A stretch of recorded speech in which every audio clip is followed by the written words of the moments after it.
देख रहे हैं एकता बी न्यूज शाहिर खान। आइए देखिए आज की रिपोर्ट।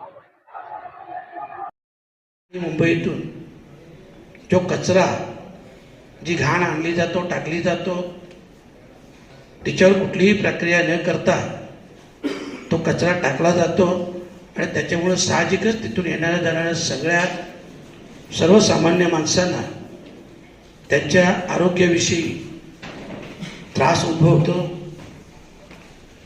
चौथा मुद्दा आहे, बुलेट ट्रेनमध्ये जी काही लोकांची जागा गेली, त्यात जो काही गैरप्रकार झालेला आहे तो गैरप्रकार मी आपल्यासमोर मांडणार आहे। पाचवा मुद्दा आहे, मी अगोदर देखील बोललो होतो की मनोज म्हात्रे हत्याकांड जे झालं आणि या हत्याकांडाची पूर्ण चौकशी पुन्हा एकदा व्हावी अशा प्रकारची मागणी मी अगोदर देखील केली होती, परंतु तिथं देखील अजून कुठलाही पुढं कारवाई झालेली नाही। आणि सहावा आहे की भिवंडी तालुक्यातील गुंड सुजित पाटील ज्याच्यावर 14 गुन्हे आहेत आणि कुठल्याही प्रकारचं पोलीस कारवाई त्यांच्यावर होत नाही। अशा प्रकारचे 6 मुद्द्यांवर आज ही प्रेस कॉन्फरन्स बोललेली आहे।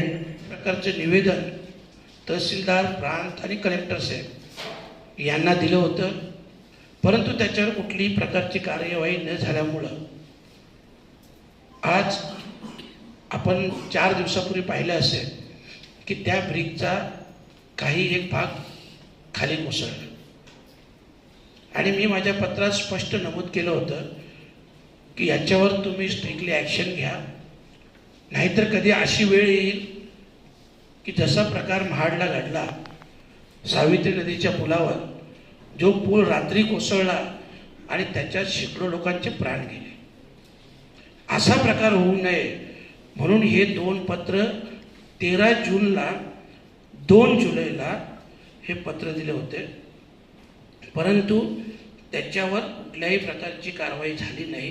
त्याच्यानंतर तिसरं पत्र दिलं 1/10/2024 म्हणजे 1 ऑक्टोबर 2024 आणि ऑक्टोबर 2024 आणि हे सगळं स्पष्ट नमूद करून सुद्धा काही कार्यवाही न झाल्यामुळे काही भाग कोसळला।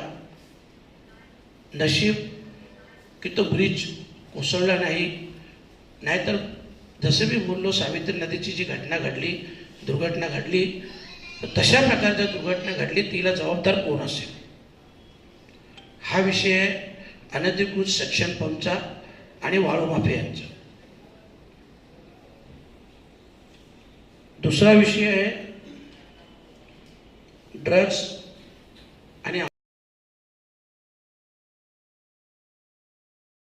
आपल्याला देखील कल्पना असेल 5 ऑगस्ट 2024 रोजी भिवंडी शहरातील नदीनाका परिसरातील निजामपूर पोलीस ठाणे हद्दीमध्ये गुजरात ATS मार्फत तब्बल 800 कोटींचा ट्रक जप्त झाला। ह्या गोष्टीला 5 महिने उलटून गेले आणि त्या संदर्भात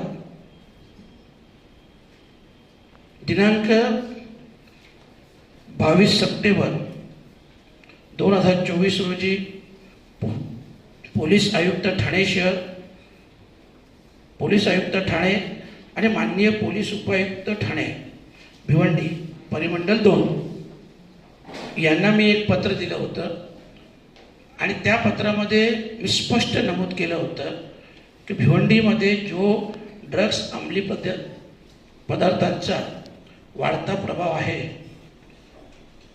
या ट्रकच्या रॅकेटमागे एक भिवंडीतील मोठा नेता आणि त्याची 2 मुलं या ड्रग्स रॅकेटमध्ये आहेत, तर याची सखोल चौकशी व्हावी आणि कारवाई व्हावी। परंतु त्या पत्राला देखील कुठल्याही प्रकारचं उत्तर मिळालं नाही आणि त्या केसचं काय झालं हे तुम्हीच मला सांगू शकता, कारण जर भिवंडीत 800 कोटीचा ड्रग्स पकडला तर भिवंडीतील किती लोक त्याच्यात इन्व्हॉल्व असतील। आणि मी स्पष्ट नमूद केलं होतं की एक मोठा नेता आणि त्याची 2 मुलं ज्यांनी ड्रग्स कामासाठी पोरं देखील कामाला ठेवलेले आहेत, असं मी पत्रात स्पष्ट नमूद केलं होतं। मी या पत्राची तुम्हाला प्रत देखील देईन, परंतु त्याच्यावर आजपर्यंत काहीही